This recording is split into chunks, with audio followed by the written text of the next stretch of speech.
Yes, yes. Welcome again to the Daily Huddle. I'm your host, Dr. Monikah Ogando. Today we are talking about purpose versus results. What do we think? Do we want to do it with the glasses? Because I don't like the reflection. Maybe this way. No. Purpose versus results. How do you validate your life? And what do I mean with this question? There,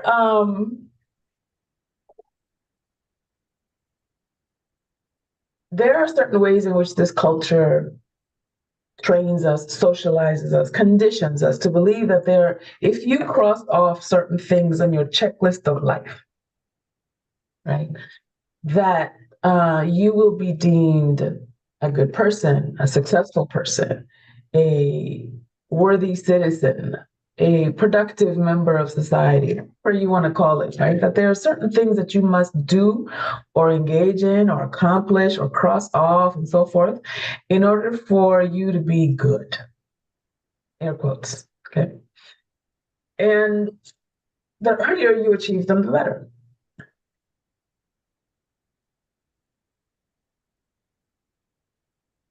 And then you get to a certain point in your life when you've crossed off a significant number of those things, whether it be money or getting married, having children, buying a house, getting a degree, starting a business, closing a business, raising children, or having grandchildren.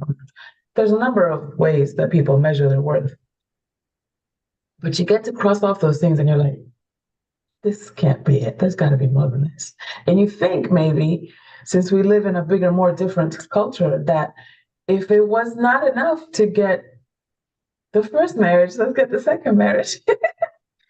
If it wasn't enough to get the first house, let's get the second house. If it wasn't enough to get the first degree, let's get the second degree, the third, the fourth, the fifth degree. Let's start the second career, the second business, or whatever the case may be. And you find out none of those things yield you the promised result. Recently, I heard Will Smith in an interview say that just like we talk about rock bottom, when you've hit rock bottom and there's no lower to go, people don't often talk about the cliff top, but that's the same place. At the rock bottom, you don't have any externals to draw from because you've lost it all or because you've wasted it all, or whatever the case may be, and all you've got is you and God. But that's the same thing that happens at the cliff top. When you've achieved everything and it's supposed to make you happy and and all you've got is God. Because there's nothing else that can please you, that can satisfy you, that can give you any sense of accomplishment, et cetera, et cetera. And so you must, just like at the rock bottom, you turn within, so do you turn within at the cliff top. And I am, as you may know, if you've been here for any amount of time, Spiritual Matters Thursdays. You know that one of the things that I say is that your divinity does not diminish, that your humanity does not diminish your divinity, and your divinity does not exempt you from your humanity.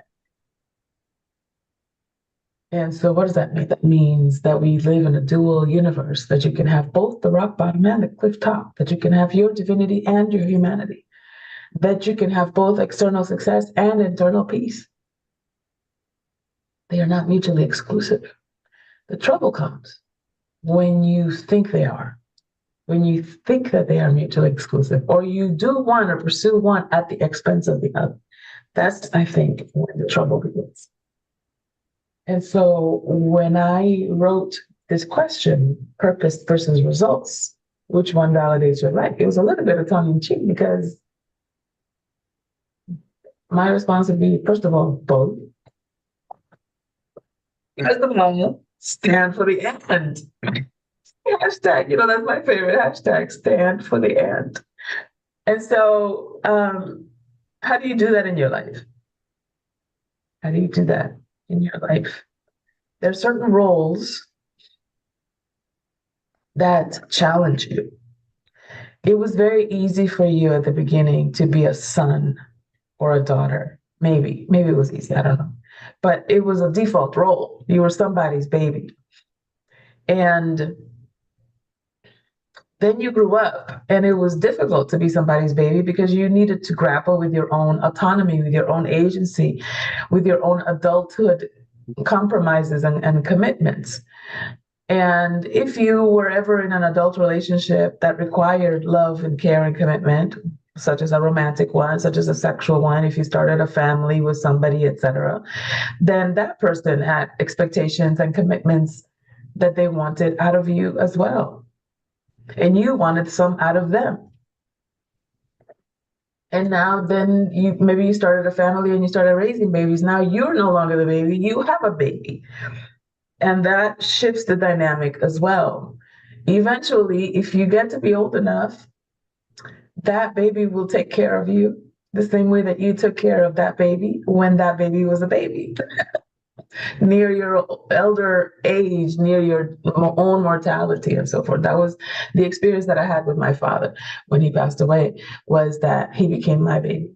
And a lot of the things that he did for me when I was a baby, changing diapers, feeding me, bathing me, putting me to bed, tucking me in, waking me up so I can take medicine or go to school or whatever. A lot of the things that he did for me and with me when I was a child, I did for him when he was an adult. Bathing him, feeding him, tucking him in at night, talking to him out of the monsters in the bed, etc. And so when you realize that the whole of life is this ebb and flow, is this full circle moment, is that you're not going to be at the bottom forever, and you're not going to be at the top forever, and you're not going to be at the receiving end forever. At some point, you're going to have to give, or you're not going to be giving forever. At some point, you're going to have to allow yourself to receive. When you understand that, then you stop checking things off and you start living. You start breathing through the process. And those of you who are women that have had natural births, you may relate to this, what I'm about to say.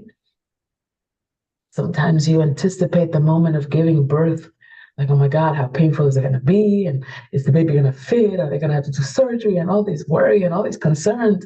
But then you get to the moment and really your body already knows what to do. We've been doing this for millions of years. It's an evolutionary impulse. All you have to do is breathe and let it happen. If you breathe and let it happen, it goes by way faster and it is way less painful than with all this anticipation and bracing for impact that sometimes we tend to do. We have this anticipatory grief about certain things that don't require grief sometimes.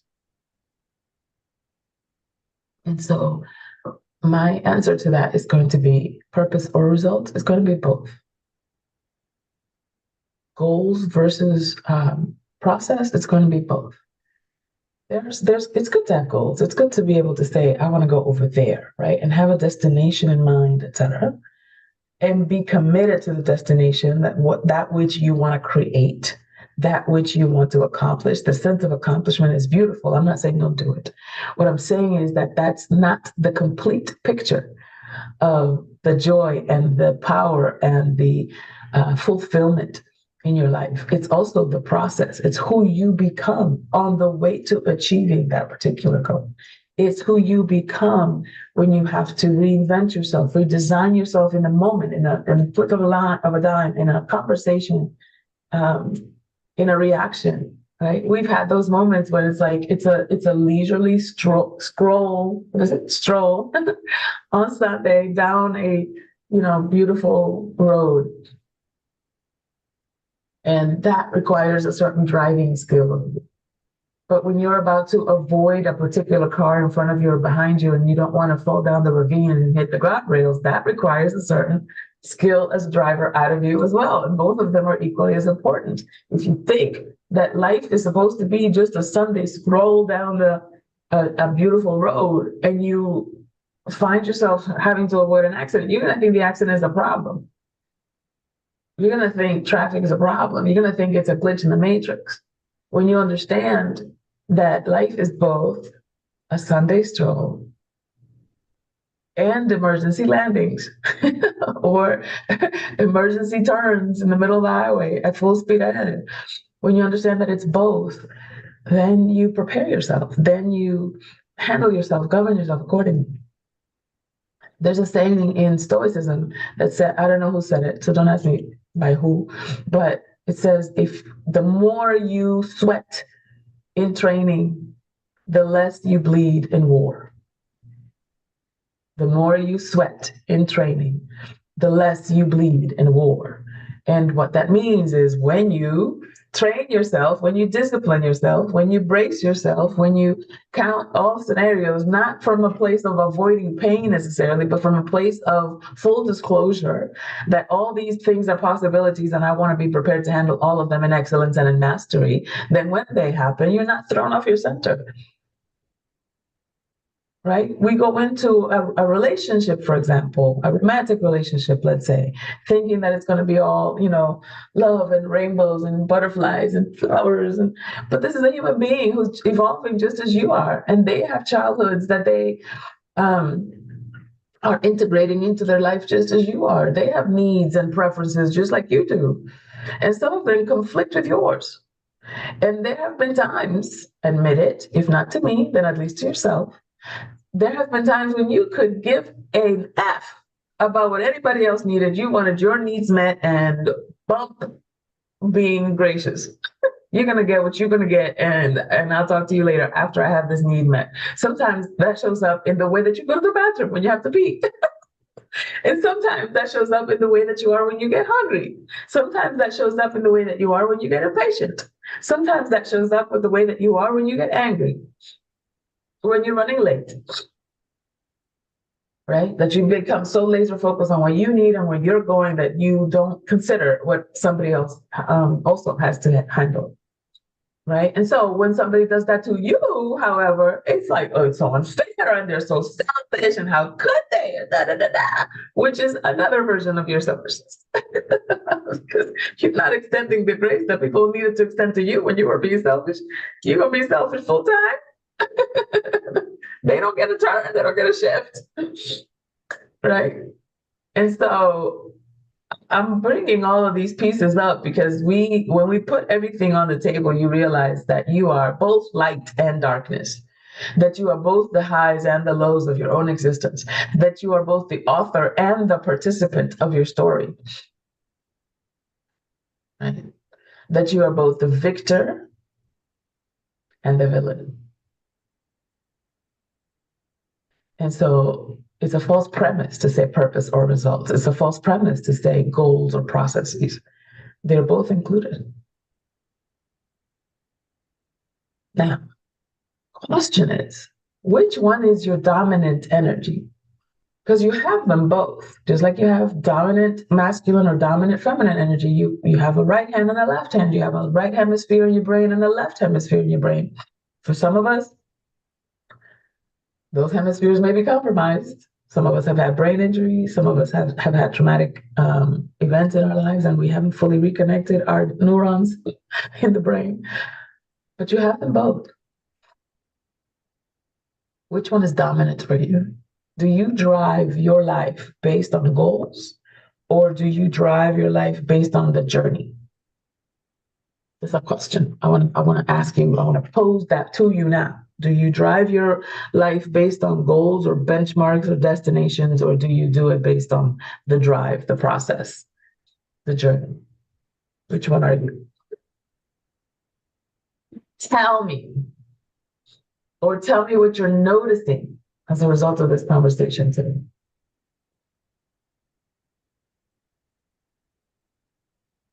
Like, I think I do it based on my goals. I try to at any rate. Yeah. Yeah. And what happens when you're driven by your goals? What happens when you notice that the process takes longer, or that there's things that you haven't accounted for? Does that frustrate you, or is that just like something else to add to the mix? It's sometimes frustrating. Yeah. Sometimes it is frustrating, and I have to pull myself out of that frustration. That makes sense. Thank you, Stan. Who else has something?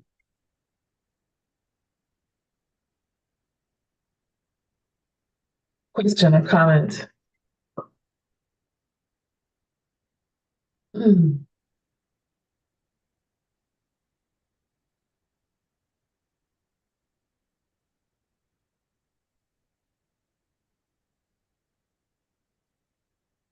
Questions, comment. So I'm gonna give you some homework, right? Because you know how we roll here at Thursday Spiritual Matters. Here's what I'm gonna do.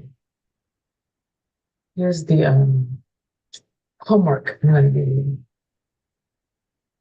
I want you to think today, May 1st. We are supposed to be halfway through the year. I want you to think about the goals that you established for yourself for this year, what you wanted to celebrate at the end of 2025. And if you have been with us at the Daily Huddle for any amount of time, particularly Thursdays, then you know that we do not celebrate the new year in January. We celebrate it in September, a full quarter before the new year. There's a reason for that. It's because when January comes and it's in the dead of winter, quite literally the dead of winter, there is nothing growing in January. The ground is barren, the trees are bare, the sun is at its lowest still. It's still coming up but barely recognizable. And everybody wants to be inside because it's cold and miserable outside. Right? This is not the time to start nothing. All right. However, in September, when you have the fall equinox and the harvest of the previous summer has already happened, you've already picked up all the fruits from the previous year, and you've celebrated all that from the previous year. Now it's time to plant again for the next crop, for the next harvest. By the time that January comes, you're supposed to sit down.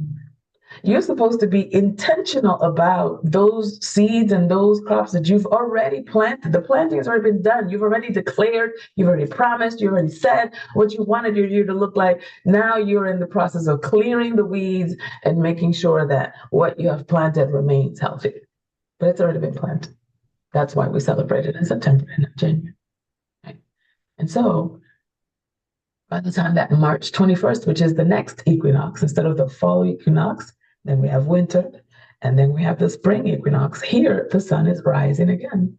And here, stuff starts to bloom. The reason why spring has such renewed, alive energies because you're seeing the beginnings of your blossoms, and things are starting to get green again, and flowers starting to bloom again, and you're getting a sneak peek of the coming attractions based on the stuff that you've planted and the weeds that you've cleared and the work that you've done during the winter and the intentional, because the work that you do during the winter is internal, it's not external.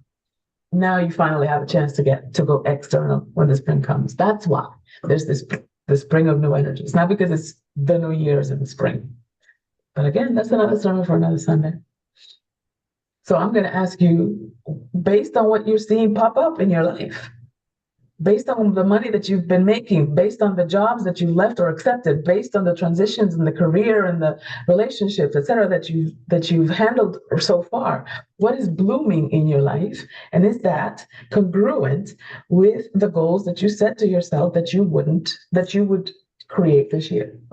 And if not, then how do you need to shift in order to stay on track for that? That's your homework. It's a journal prompt. Go back and read and get the replay so that you can get the full spectrum of the question that I'm asking you. Based on what's been showing up in your life, are you on track for the goals that you set yourself for this year? And if not, then where do you need to shift? That's the cliff note. Maybe you need to rededicate yourself to your fitness routine or to your eating plan. I don't call it a diet anymore. It's an eating plan. I don't call it a budget anymore. It's a money plan. I don't call it retirement anymore. It's Jubilee. In fact, in Spanish, it's called Jubilee. Retirement is called Jubilee, for real, in my country. The jubilaste. I mean, did you retire? The jubilaste? So it's important. What we name things is important because how we name it is how we experience it. Put a 1 in the chat if you're willing to take this journal prompt as your homework. Put a 1 in the chat if you're willing to take this journal prompt as your homework for Thursday. You don't have to do it today. Thank you. Thank you. Thank you. All right. I'll do it with you. And we'll come back next week and we'll talk about it because next week I have a very, very special topic for you. We're going to talk about spiritual journeys, the phases of your spiritual journey. And how do you know which phase you're in? So that means that we have to get clear about what your goals are and where you are in that process in order for us to understand, oh, that's why I'm in this phase of my goals, because I'm in this phase of my spiritual walk. Makes sense, right? If you, for example, didn't have any kind of distinction of the seasons, if you didn't know the difference between summer and winter, and you walk outside and it's cold and you're wearing t-shirts and flip-flops, you're going to be like, this is uncomfortable. I don't want to do this. I'm not meant for this. But this is just the season that we're in. All you got to do is govern yourself accordingly. Chase asks me, please repeat the homework once again. So much processing going on. Okay, very simple. You declared some goals for 2025. You wanted to get to a particular place. If not goals, then processes that you wanted to engage in. Maybe the way you talk, maybe use less profanity, maybe, do your morning walk, or maybe journal more or whatever. That it wasn't like a destination to get to necessarily, but something to engage in process-wise. Based on what you have seen so far, we're May 1st now. Winter has come and gone. January, the Gregorian calendar, New Year has come and gone. Spring equinox has come and gone. Based on what you have seen so far, are you on track for the things that you said that you wanted to accomplish or participate in 2025? And if not, what do you have to do to align yourself? Do you have to recommit to something? Do you have to handle some overdue stuff? Whatever it is you have to do. Just journal on that. Just some accountability for yourself. I'm not going to ask you to turn it in. I'm not going to ask to read it. This is between you and the divine source of your understanding. All right. Next week, we'll talk about the spiritual journey. So thank you, everybody, for being here today with me. Remember to love generously, laugh loudly, exercise more. Kundalini raising exercise of choice is twerking. Drink more water, eat more plant-based food, sleep at least 7 to 9 hours. And give of yourself, your time, your energy, your generosity, and always, always, always audit your assumptions. Check yourself before you wreck yourself, certainly before you wreck another. We love you. See you next time.